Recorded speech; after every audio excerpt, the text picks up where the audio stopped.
Hello everyone. Today we will discuss about enabling your ScanAvenger 2D barcode scanners to read inverted barcodes.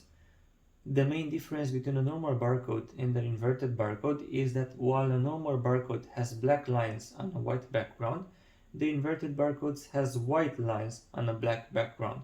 And by default, some of the ScanAvenger barcode scanners might not be able to read these types of barcodes.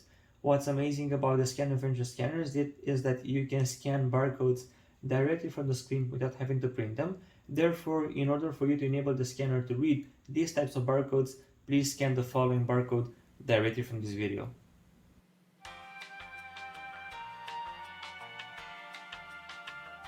Once you are done with scanning the configuration barcode directly from the video, you can easily test your scanners by opening a notepad or a Word document, clicking on it as if you were trying to type something, and then with your ScanAvenger scanners, scan the inverted barcodes or the barcode that you're having issues with.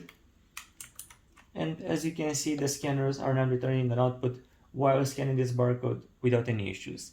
In case you require a copy of this configuration barcode or you require further assistance from us, simply contact us at helpdesk@scanavenger.com and our support team that operates 24/7 will reply to you shortly. Thank you very much for watching and I wish you all a great day.